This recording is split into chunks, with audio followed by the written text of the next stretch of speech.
Purpose stacks on her mind, grinding all day, hustle refined, shattering ceilings, she steers and obtain. Boss is her title, wealth is her game. Power in heels or sneakers on deck. Respect comes easy when you earn that check. From boardroom to businesses, she's got finesse. This woman right here, built for success. She's a bad bitch, and she signs checks. Built her own throne, what you expect? Dreaming real big, no limit, no stress. She's a bad bitch, and she signs checks. Oh, money moves, yeah, she runs the show. Hiring queens, now let them know.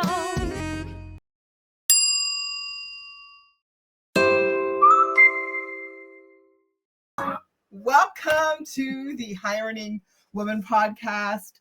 It's so great to have you here. I don't know if you've been with us before, but if you have, you know that our podcast is all about just, making financial conversations accessible so that hiring women can actually live the life they want to live. And if you're, new to this space, it's all about, again, hiring women with high impact, because that's what we focus on this show. And we don't just talk dollars, right? We talk freedom, we talk choices. And again, it's all about being financially confident. So if you've checked us out before, this vibe that you just saw is not new. We love connecting music and the topic that we're going to discuss today. So we've been listening to the sounds of Ciara, and the song is Level Up, which is what we're going to do today. And I just wanted to say, how many of you women in business wish that you had a 7-figure business owner who's been there, who's done that, and could share some of that wisdom with you, like a, business best friend, business rich auntie, who understands? Well, buckle up, because we're going to be getting that kind of business wisdom today. And this is the type of wisdom they do not teach you in law school or actually in MBA programs, as far as I'm concerned, for that matter. So you've been seeing this amazing woman gem with me. I'm talking about you, Sabrina Fiorellino. Please tell me if I got your last name right. Fiorellino, is that right? Got it. Yeah. Okay, perfect. And she's actually a woman who's built a 7-figure business in the manufacturing side of the healthcare industry and navigated some high-stakes M&A deals on Bay Street, which I just can't believe your resume, girl. Started your entrepreneurial journey at the age of 18. Like, what? And did I actually mention that on top of all of that, she's a trained lawyer? Like, come on. So if you're listening right now, this is the kind of episode you'll want to take notes on, because she's actually going to break down some real deal lessons on risk, reinvention, and of course, owning your own power, financially and otherwise. So let's start at the beginning. Sabrina, you have such an amazing resume. How is it that you were 18 when you launched your first business? Like, what's up with that? What sparked that? And So I don't jump into entrepreneurship so early. I think sometimes you're born with it, is what I'll say. It's not like I had this bright idea that, I'm going to start a business at 18. Really what happened was my mom was doing design build as it relates to sort of construction side. So, involved in the architecture of residential housing projects. At the time I was doing some modeling, so very young. And we got approached by somebody in Toronto who was distributing fashion for one of the big fashion houses, the families. And they had developed a furniture line. And the person thought that because my mom had the architecture background, furniture building, and I had the fashion background, we could be good at potentially distributing their products in North America from Italy. So, I kind of looked at my mom at the time and said, we should do this. And she kind of looked at me like, I don't know. So we ended up flying to Italy, met the family behind the brand. And I said, yeah, we can do this deal. I'll just negotiate a license to sell this in North America. It's fine. And then we did it, and I didn't know what I was doing at the time. And at that age, I don't think you even understand risk. Like, reflecting back, I don't know that I would have done the same thing the same way today. But you don't know what risk is. And so you just jump into it, right place at the right time, jump into it, start selling the product. And then we went to a trade show in New York with that brand. And there was another one of the big fashion houses across. There was a big trade show. We were on one side of the hall, and then on the other side of the hall, there was another booth. And I thought, oh, we should distribute for them too. And so at the time, my mom kind of looked at me and said, "What are you going to do? Walk across the hall and talk to the president and tell him you want to distribute?" I'm like, yeah, that's what I'm going to do. Again, like I'm a kid. I don't know. I'm like, yes, it's easy. We're going to do this. Well, it's fabulous what you don't know when you don't know, and you just have that confidence, which is amazing. Yeah. So walked across and another big brand. And he said, okay, come to our Miami office. We can talk about it, etc. And we did that and started distributing for them too. So it just kind of spiraled and grew. And the company like still exists today. I don't run it anymore. But it was a crazy start. Crazy start to the career. Well, I was going to say, did you guys sell it at some point? It sounds like what a great way to kind of get ushered in to the business world is to do something with your mom and have that, that young before you get let down or dejected confidence, right? So that's a great way to start. It seems like a great blueprint to start. You're not hardened by life yet. Right. And so in the same, I mean, yes, you can be hardened by life at 18, but not in the same way you are at 50. Right. That's right. So the world is still bright at that time. And I honestly did not understand the risk. I'll be honest at that time. And it's probably a great thing too, right? Like when you don't know what you don't know. And I'm sure as a result of that, just again, so many amazing lessons. Absolutely. And confidence, having done it once at that age to understand going forward that it could be done, right? Yeah, because you stack up wins, but you stack up losses the longer you're in any game, right? So you become more cautious. So great place to start is with that kind of momentum with your mom and rack up that one win. And so did you sell that business and you started? We did, yeah. So it operated my mom actually operated it for a long time after that. And she sort of looked at me at some point and said, like, okay, you're going to stop this flying around nonsense and taking pictures and like get your butt to school. So is this how you ended up going from that to you became a lawyer and then did mergers and acquisitions on Bay Street? That's not a gentle pivot at all, right? Like what drew you to being a lawyer and then mergers and acquisitions? Yeah, so I knew, like, my mom was a single mom. I knew there was no option but to get a professional degree, according to her. And so pick your poison. Which one do you want? And so she says that from when I was little, I always wanted to be a lawyer. And so went to law school, at Osgoode Hall, finished my degree, started articling. I was very young. I was probably one of the youngest at the firm, big Bay Street firm, and started practicing. And then, learned again, like trial by fire, like throw the wolves, learned what it means to do mergers and acquisitions and corporate commercial law on the hot seat. Well, I was going to say, what could go wrong? Right? Yeah. Sometimes when you don't know, you don't know. And so it sounds like you and I have very similar stories in terms of the single mom piece. But was there anything specific why law versus another profession, or you just kind of had to choose from one of those, is what you said? Yeah, I had to choose. And because I already had a business background, like I was already working. So one of the things was when we started that first distribution deal, there was a contract that had to be read and signed and negotiated, and I was doing it, right? No one understood that we didn't have external counsel looking at it properly like we should have. And so I'm Googling, like, what does a distribution agreement look like? What, how do you figure this out? Again, in retrospect, too much risk, but at the time, it all made sense. But I think that sparked my interest. It made me fundamentally understand that law touches every single part of business.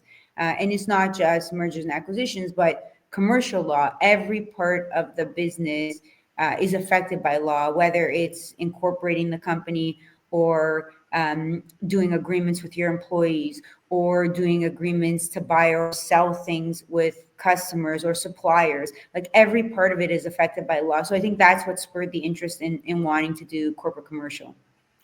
I just can't imagine mergers and acquisitions agreement and looking on Google. I just think, wow, that level of confidence and strategy is so crucial, as especially, you know, for women in law and finance. I have some of these similar experiences, just navigating those traditionally dominated male spaces, right? And I just think, like, what lesson would you have learned from the whole M&A world that you think hiring women need to know, or even in the legal world, working in that male-dominated space? So I would say as females in particular, we hear a lot of noise and probably a lot of things you don't want to hear. And when I was younger, I was angrier about that. Like, why do people have to say this? Why is this happening? Like, why do people think I'm a secretary and not a lawyer? And these type of things, right? And as I got older, I just thought, it's just noise. It's just a distraction that I don't really need to pay attention to. Yes, it's important that this happens and we need to deal with it. But in my day-to-day, I let it bounce now and just keep my head down and focus. And I find that serves me better than sitting with it and letting it brew and feeling bad about it. Because really, I believe that we can't have a bad day unless we allow someone to let us have a bad day. And so that's our choice, ultimately, whether or not we're going to have a bad day. And so these comments and stuff don't affect me in the same way they would have when I was in my 20s. And I think that's important. You know, I love that you say that, because like you, I've heard similar things in the finance space, and I'm sure many women listening to this can relate. And it is a decision. So that's like a mic drop moment right there, which is taking a negative feedback has nothing to do with you. It has to do with the other person. So having that negativity not sit with you, but move through you, I think that's a really necessary comment to make, and that women kind of have to kind of accept that we don't need to accept what other people tell us. We don't need to accept the negative feedback. We can actually just let it move through us, which just a very important tidbit to pass on to people. So let's talk a little bit now about manufacturing and how you got into that space. So you're leading a manufacturing company. So that's another big pivot. What made you step into that space?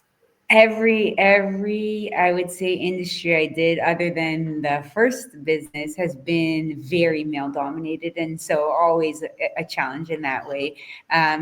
So after I stopped practicing law, I built a few businesses, and then COVID hit, and I had sold my business. I had a road building business, so I had sold my shares in the road building business right at the beginning of COVID.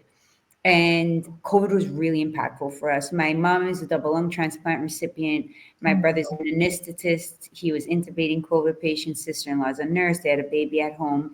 And then my grandfather passed during the first wave. And first time I couldn't stay in hospital with him. Thank you. And my grandfather was close to me. I didn't have a dad. So it was, it was really, really an impactful time. And I thought, like, we need to do better here. The healthcare system was crumbling. The number of beds per capita we had in comparison to the rest of the globe was really low. And I thought, we've advanced in technology so much in our lifetimes, but the way we build buildings, I would argue, has regressed. And the speed at which we build them and the sophistication and all these things. And I often say, like, the pyramids were built at some point. We can't even figure out how those were built. Right. So we have to do better. And so I decided that I was going to figure out a way to build better, and found a manufacturing partner, built a hospital room in a box that crazy. I know. A hospital room in a box. Take that in, Confidant hiring community. Okay, keep going. I'm like intrigued. Yeah, and so the idea was for the room to to be able to change around patient needs. So right now we have these fixed rooms in hospitals where patient need to go in. So for example, you have an ICU that's negative pressure. And if you run out of ICU space, there's no good place to put patients. And so in a crisis like a COVID or a mass casualty event or a war or natural disaster, like you don't have the space. And so I wanted to build a space that was flexible around the patient. So we came up with a concept that you could have changing pressurization and airflow in one space. So you can go from negative to positive pressure, have your air exchanges, HEPA filtration, temperature control, all of that stuff, but it was quickly deployable in an emergency. We built the unit, had it tested by the University Health Network, including Toronto General, so top public hospital in the world. And they wrote a report to us and the Ontario government about the technology. And then the business started to scale. And at the time, it was just, I have nothing to do and I need to do something and I want to try to help, right? So, here we are. Yeah, I can't imagine, like, so many people were going through so much. You mentioned even, the loss of your grandfather and, what your mom went through. So lots of people were sort of like grieving in place through COVID, but you see a gap, you step in and you scale it. Like, that's so powerful. And I just think that it sounds like you've just kind of kept boldly stepping into all of these spaces that needed solutions. And I just think it's amazing that, you've developed that confidence early. And I think that's a powerful lesson. And I'd love to know, what would be the biggest mindset shift that helped you grow a 7-figure business in an industry that you just described, manufacturing, which is like the furthest thing from being a sexy industry or industry that like women would consider, waiting in. So I'd just love to know what would you think is the biggest mindset shift that got you in that scenario where you're like, I think I can go into this space and I can contribute. So I think it's a combination of what I would call business philosophy and spiritual philosophy. I think a lot of people read pure business texts, but not a lot of people read the ones that are on the edge of more spiritual texts. And so my philosophy in life is there's 2 root feelings, and I'm not the one who invented this, but fear and love. And every other feeling comes from one of these 2 root feelings. And so I try to base every decision I make as a love-based decision rather than a fear-based decision. So that's sort of what I think is really, really important, and what I use to guide me. If I'm looking at something and I say, oh, I'm scared to do it, I try to rethink it. I'm all ears. So how do you rethink it? Like, what's your process in this fear and love process? You're like, oh, this is something that, because I think a lot of women can relate to that. They're like, I feel like I could have a solution to this, but I might have imposter syndrome and I might just be like, I don't know if I can have that belief in myself. Like, this is something that I definitely can see me contributing to and making an impact in. So how do you navigate that?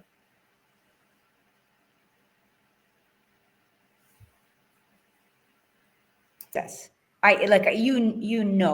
When you're scared, right? Intimately.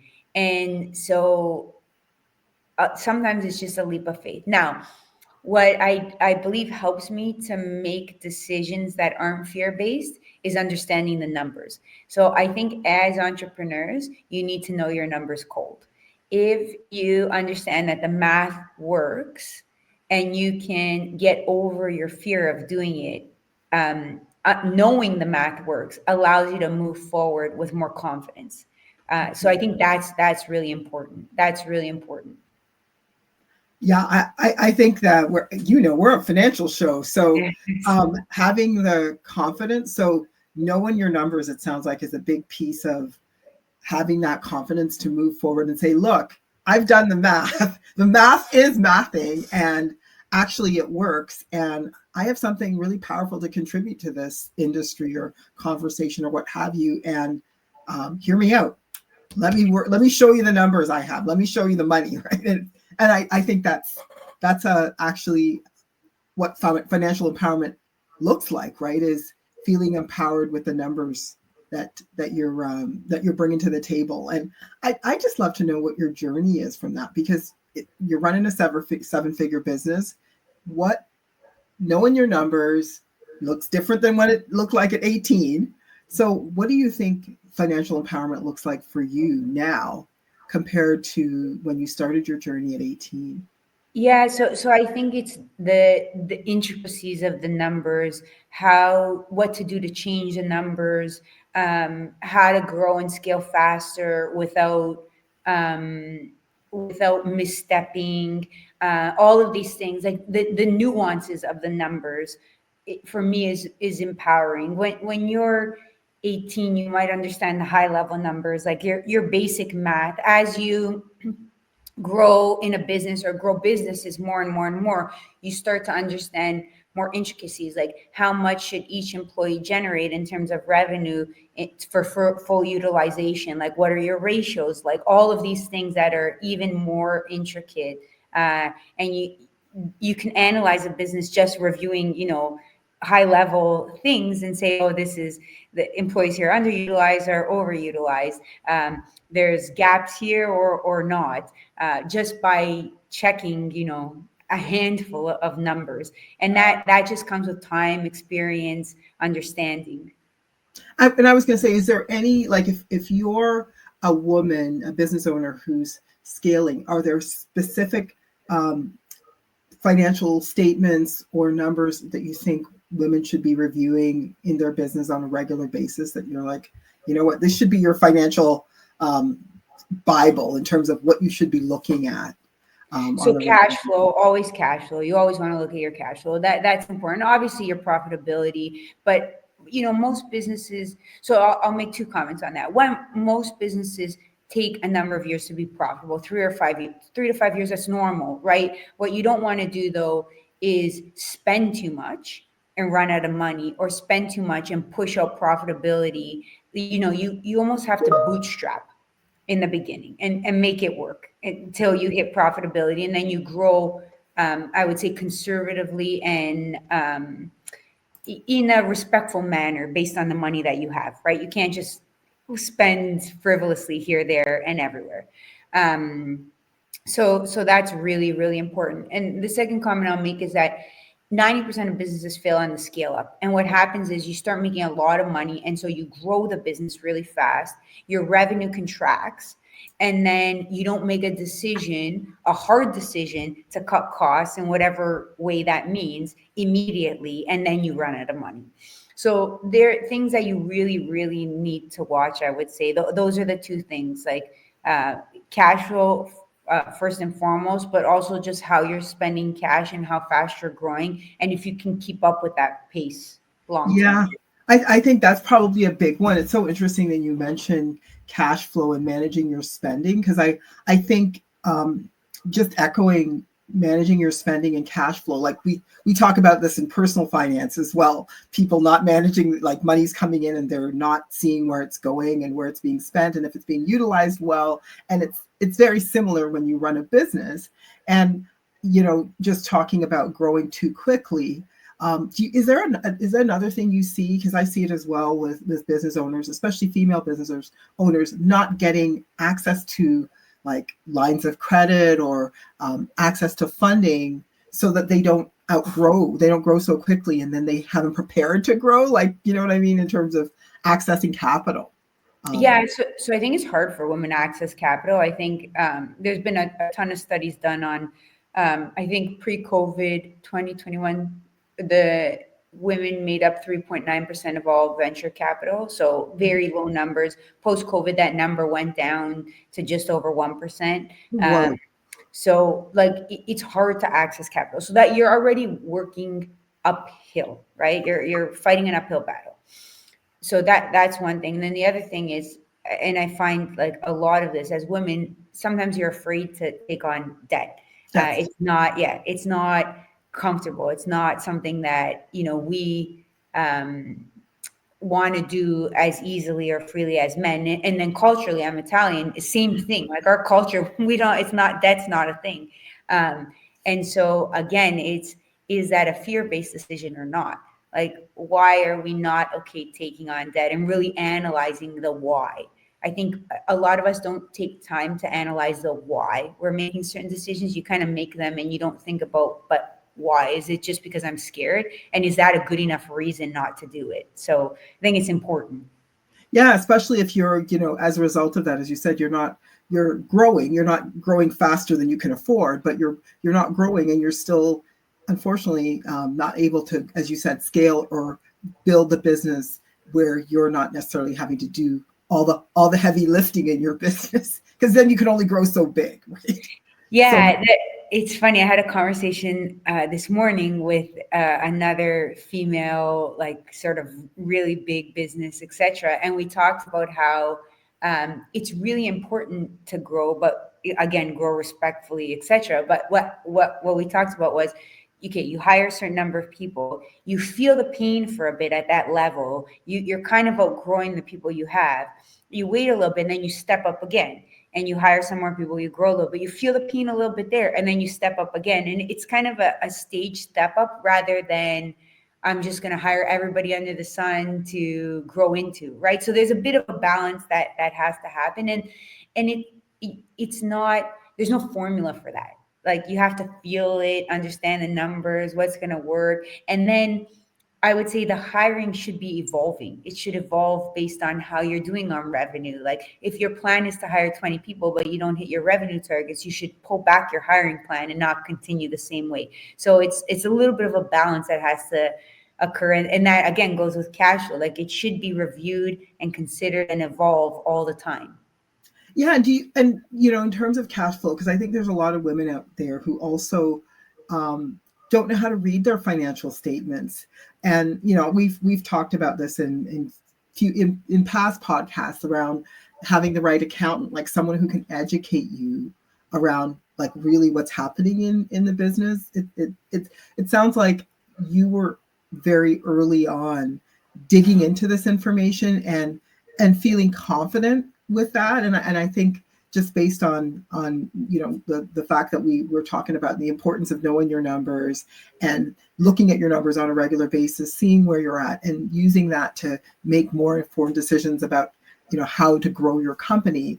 How would you recommend that a woman chooses people around her like advisors to help her with gaining confidence? And I'm not just talking a financial advisor, I'm talking just even a business advisor. What are some resources you'd recommend there? Yeah, you can't do everything alone. It's impossible. Like, the old saying, it takes a village to raise a family. It takes a village to grow a business. It's not one person, and it's a mixture of internal and external experts.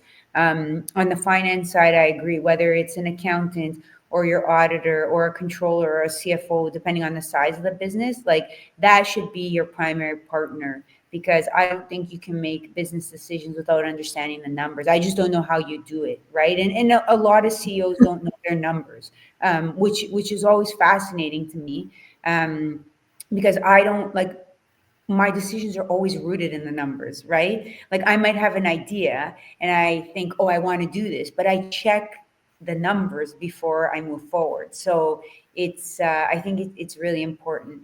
But I think there's a lot of resources for business advice in general. I mean, your podcast is one resource. I think if you really look, there's a lot of business advisors, a lot of female business advisors. There's a lot of organizations that help source female board members, informal and like internal and external, or informally or in a more formal way. I think even friends, colleagues, people who you've met, people who you've gone to school with, anybody who you think can provide advice, who has done it before, or who knows an area that you don't know. I actually think it's more important to reflect on the stuff that we don't know than the stuff that we do know. And the stuff that we don't know, we need to go ask. And sometimes we're afraid to ask too as women, but I think it's really, really important for us to ask and to get advice and to say, like, look, it's not an area I'm super comfortable with. Can you help me out? Like, can I bounce this off you? And I think one of the things that I've been most surprised at is in my career is how many people want to help when I ask. It's so interesting. It's that whole Brene Brown, the power of being vulnerable and feeling confident to ask. These are conversations that I know even in my practice, I have with women all the time because they feel so much shame for not knowing about money, but we don't get taught that, right? And so it's so important for you to talk about the fact that it's in your business. It's not what you know, it's what you don't know. Solve for the X that you don't know and get advice. It is sounding like a really important lesson for our community to walk away with. Now, I have a whole bunch of firing round questions for you. So I'd love if you could answer some of these for me. Would love to know, first of all, the first thing you invested in when the money started flowing. Speaking of money. Real estate. Ah, amazing. All right. What is one mistake that taught you the most? I would say getting angry and reacting quickly rather than taking a minute, reflecting, and then assessing the situation and moving forward. And so, again, I had mentioned it earlier in the podcast. When I was young, I was way more reactive and I let things bother me, and it actually held me back. I think had I not been as reactive or let things affect me as much, I'd be further ahead. I know you'll probably say, I can't believe that, but I think Yeah, that's totally. the truth. That's the truth. That's Totally. the truth. Honestly. Yeah. Well, it's a lesson learned, right? And what book? Because we were talking about resources, and by the way, Confidant Hiring Community, I'm going to be providing some BDC resources for women who are looking for tools to get more smart around their business. So check out that. We'll create that in the show notes. But a book that you think every woman in business should read. So this will probably be a more controversial. So I talked in the beginning about everybody's read all the business books. There's so many of them. And I would say most women and men have read all of these business books, but the spiritual books I think are underestimated. And so I would say Conversation with God is an amazing book. Not necessarily about God in a religious way, but sort of guidance in our life and how we have more control than we think of everything, including business and personal. And so I think that's an important foundational text in both business and personal life to move forward.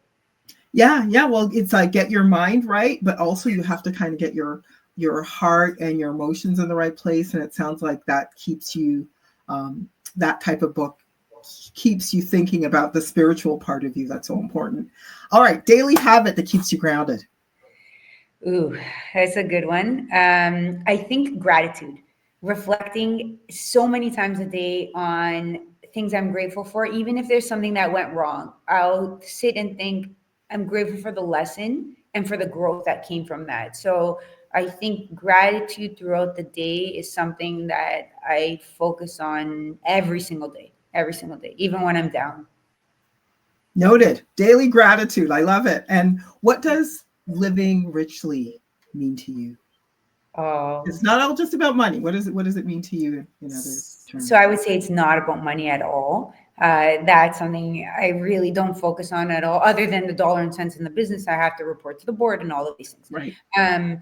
But I think living richly means like having amazing experiences all day, every day, with friends, with business colleagues, in business growth, doing this podcast, getting to travel for work, as hard as it is. It's just getting just beautiful experiences and the gratitude you feel for the experiences every single day. Wow. So being present and really enjoying the experiences, it sounds like, in your life. I love that as well. I think might drop on that moment. Last thing I would ask you is, what would you say to a woman who's already doing well, but still feels stuck? So I think one of the things I say all the time is that life's like surfing, in my opinion. We ride the waves. Sometimes we fall off the surfboard, but as long as we get back up, it's okay.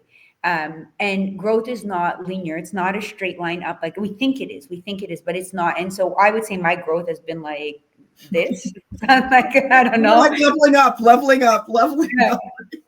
In circular, straight, backwards, forwards. But it's kind of always progressing up. It's just not in the way that we think. And so I would say you won't be stuck forever. Like everything changes. Everything's not good forever. Everything's not bad forever. Like I said, it's like surfing. You won't be stuck forever. Continue moving forward, one foot in front of the other, one day at a time. You will get there. You will get there. Whew. Well, I don't know about you, Confidant community, high earning community. I'm feeling really energized. And I think putting that one foot in front of the other when you're a business owner, it's all about that.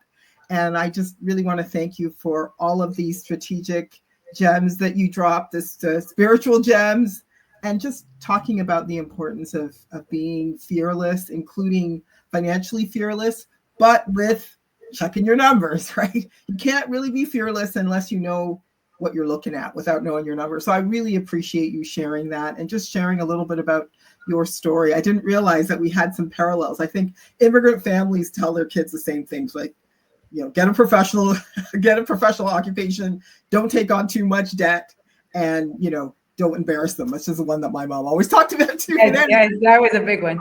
That was a big one. Yeah. Anyway, I want to thank you so much, Sabrina, for coming. And I just wanted to just remind our friends who are listening, you didn't come this far not to make money, right? You came this far to master it. So you can use that tool. Money is a tool to build any life that you want. You just have to decide what it's going to be. And it could be either the boardroom, it could be a beach home, or both. I think sometimes it's so important to remind hiring women in general, that they get to choose. It's not being put upon them. They get to choose. It's kind of like when you talked about the fact that you could have negative comments or negative opinions live in your head rent free, or you can just let it move through you. So I really appreciate you just reminding that important tip to our audience. And, folks, if you love this episode, please leave us a review. Share it with your power circle, and don't forget to subscribe so you don't miss out on what's next. And if you are needing support on your journey, your financial journey, feel free to DM us. Thank you again for listening to the High Earning Women podcast. And remember, money is power, so you deserve to own yours. Until next time, High Earning community, see you then. Thanks again, Sabrina. Thanks, Jackie. Thank you. It was such a pleasure having you here. Yeah.